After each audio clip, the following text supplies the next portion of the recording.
préservation des tissus parodontaux, traduit esthétiquement par la qualité gingivale.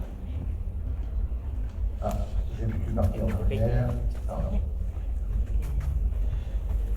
Pour bien comprendre la philosophie du traitement, il me semble nécessaire de rappeler que la parodontite entraîne des modifications et des destructions tissulaires qui sont liées à l'interaction du système immunitaire avec une dysbiose du microbiome sous-gingival. Et c'est cette interaction qui provoque la destruction tissulaire. Ce qui veut dire en langage commun que c'est face à l'agression bactérienne que le patient entraîne la destruction tissulaire. Et ce qui va guider ma philosophie de traitement, c'est que si le patient est capable de se détruire lui-même, il peut être aussi, si l'on élimine le facteur déclenchant, il doit être aussi capable de se réparer par lui-même. Alors, reprenons simplement les modifications tissulaires provoquées par l'inflammation parodontale. D'abord, un œdème, un saignement et des suppurations, voire une apicalisation de la tache parodontale, ceci au niveau du tissu gingival.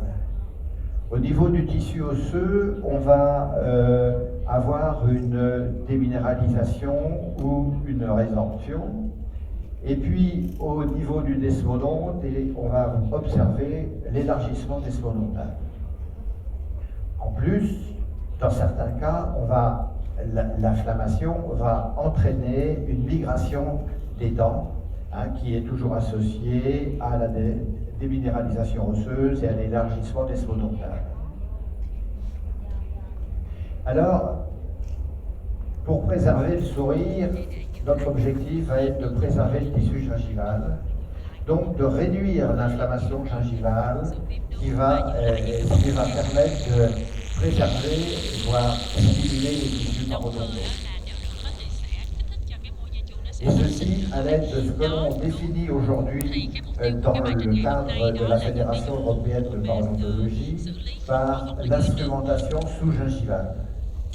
L'instrumentation sous-gingivale, c'est l'ensemble des procédures qui ont pour but l'élimination des biofilms et des tartres en préservant les tissus. Donc cette notion d'instrumentation sous-gingivale va pouvoir globaliser l'ensemble des procédures. On se rappelle que les recommandations de la Fédération européenne de parodontologie, qui sont les mêmes que celles de l'Académie américaine de parodontologie, que l'instrumentation supragingivale va être un des facteurs importants dans la première étape du traitement, que dans la deuxième étape du traitement, l'instrumentation sous-gingivale prime par rapport à l'ensemble des autres traitements, qu'elles soient sous forme de cadran, de sextant ou de bouche complète. Et puis l'étape 3, dans l'étape 3 qui est ou l'étape chirurgicale ou encore une réinstrumentalisation non chirurgicale, l'instrumentation sous-gingivale est aussi le facteur important qui doit être maîtrisé par le praticien. Et vous comprenez aussi que dans l'étape 4, qui est du suivi parodontal, l'instrumentation sous-gingivale associée à l'éducation du patient et au renforcement des conseils d'hygiène est toujours importante. Donc l'instrumentation sous-gingivale, c'est vraiment l'élément clé du traitement parodontal. De maîtriser l'instrumentation sous-gingivale, c'est donc l'élément clé du traitement parodontal. On va donc la décrire en recherchant les trois critères qui vont nous guider, c'est-à-dire de répondre à des objectifs cliniques, de répondre à des objectifs économiques et aussi des objectifs, puisque nous sommes praticiens en exercice, des objectifs ergonomiques, et je n'associerai toujours l'ergonomie à l'écologie. Que permet la suppression de l'inflammation? La suppression de l'inflammation donc permet, en éliminant les bactéries et les tartres, permet de stimuler les tissus et de les préserver. On voit sur ce cas clinique donc cette notion d'élimination, dans le premier temps de la plaque supragingivale, puis dans un deuxième temps des dépôts sous-gingivaux qui sont traduits par cet tartre noir, et vous voyez ce tout petit pont gingival qui existe, qui doit être absolument préservé et qui nous a permis de concrétiser de façon clinique cette idée d'attache rampante qui permet un gain d'attache épithéliale après l'élimination du facteur inflammatoire. A contrario, le traitement donc, de la suppression de l'inflammation par l'élimination encore des bactéries et des tartres nous permet d'observer l'évolution tissulaire et même dans les cas d'hyperplasie, sans intervention chirurgicale, on peut observer aussi une réduction qui va être spontanée de cette hyperplasie gingivale. Ceci sans apport chirurgical, bien sûr. Donc, pour résumer, ce qui est important de comprendre, c'est que la suppression de l'inflammation, et c'est cette notion de contrôle de l'inflammation qui est le plus important dans le traitement parodontal, et donc et de stimuler et de bien sûr préserver ces tissus, et on va l'observer par la réduction des migrations qui peut être spontanée, et aussi par la réparation tissulaire et la reminéralisation ce que les images nous indiquent, donc dans les lésions infraosseuses. Et il y a beaucoup de littérature, vous pourrez, si vous souhaitez photographier, si vous souhaitez obtenir des références de littérature sur ce sujet. Alors, éliminer les bactéries est facile. Si on observe sur des vues en microscopie électronique à balayage des bactéries qui sont sur une surface radiculaire, après bien sûr l'extraction, on note sur cette vue des couches de cocci et qui sont dans une limite de passage d'un instrument d'un instrument sous-gingival. On va observer que ces bactéries reposent sur une pellicule en surface. Cette pellicule en surface est traduite par une craquelure, comme vous le voyez au niveau de la flèche jaune. Cette craquelure est due à la préparation de la dent avant l'observation. Et on va observer aussi que ces bactéries adhèrent donc sur une matrice qui est un peu épaisse, une matrice organique, glycoprotéique, qui permet l'adhésion, et si la fixation est faite rapidement, comme on le voit ici, eh bien on voit la trace, en fait, l'empreinte des bactéries qui a été posée sur la matrice extracellulaire. Donc, ce qui nous permet d'affirmer par ces observations, et on va le retrouver dans la littérature, que la pénétration bactérienne n'existe pas. Les bactéries adhèrent à la surface du sément par l'intermédiaire de cette pellicule. Et ce qui est aussi intéressant d'observer, c'est que l'adhérence des bactéries peut varier en fonction de la nature des bactéries.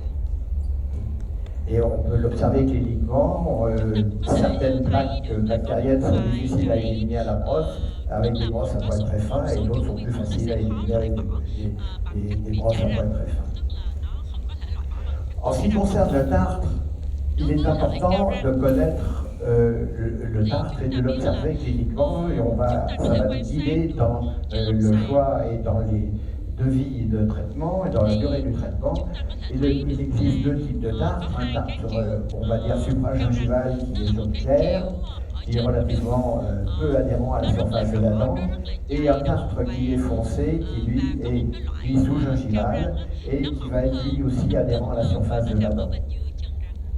D'un point de vue de la morphologie, ces tartres, on en observe différentes variétés.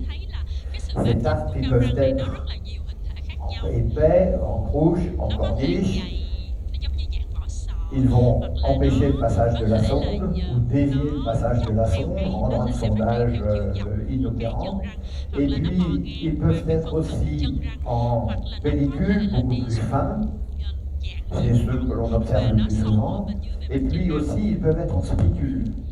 Et les tartres en spicule eh bien, sont pratiquement indétectables à la sonde et à l'instrument. Je vous rappelle ces différentes morphologies pour que lorsque, dans votre exercice, vous cherchez à éliminer le tartre, il ne faut pas chercher à éliminer le tartre par couche, parce que vous allez le rendre de plus en plus fin et vous donner de plus en plus de difficultés pour éliminer l'ensemble du tartre, qui est un tissu qui est absolument poreux et qui facilite l'adhésion. Le tartre, si on l'observe cliniquement, il peut être, comme on le voit ici, sur ce morceau de tartre qui a été éliminé, le tartre supragingival va vous apparaître clair, mais lorsqu'il y a une récession, le tartre supragingival, il adhère à la dent et la partie adhérente à la surface de la dent est un tartre foncé. Ce tartre foncé, c'est celui qui est le plus adhérent à la surface de la dent. Il faudra chercher à éliminer d'abord le tartre foncé avant d'éliminer le tartre clair. L'adhérence du tartre sous-gingival, elle suit le contour de la dent. Et il est important donc d'observer sur cette coupe d'une molaire la ligne donc de contour de la surface radiculaire et d'observer que le tartre suit le contour absolument de la dent, reste à la surface de la dent mais ne le pénètre pas. Il sera aussi important de se rappeler que l'adhérence est toujours plus forte par la couche qui adhère à la surface de la dent, je parle du tartre sous-gingival, par rapport au tartre qui est supragingival, et que l'adhésion va être est beaucoup moins forte donc entre les différentes couches de tartre. Et l'adhésion du tartre a été déjà décrite déjà dans les années 50, dans les années 60. Et puis, sur cette vue donc, de Canis, on observe donc, le tartre, la couche de tartre qui répond à la flèche jaune sur la vue, la couche de sément qui répond à l'autre flèche, et entre les deux, il y a une interface que les Américains appellent une cuticule, et c'est cette cuticule qui permet l'adhésion du tartre à la surface de la dent, comme on a pu l'observer sur la vue sur la vue de la plaque bactérienne. Et sur la vue en microscopie électronique à balayage, là vous voyez sur la partie gauche un tartre qui a été lissé. Le tartre a été lissé parce qu'il y a eu le passage de l'instrument, alors que sur la partie droite, le tartre semble poreux, il est recouvert de bactéries, l'instrument n'est pas passé. Entre les deux, vous observez une couche de sément.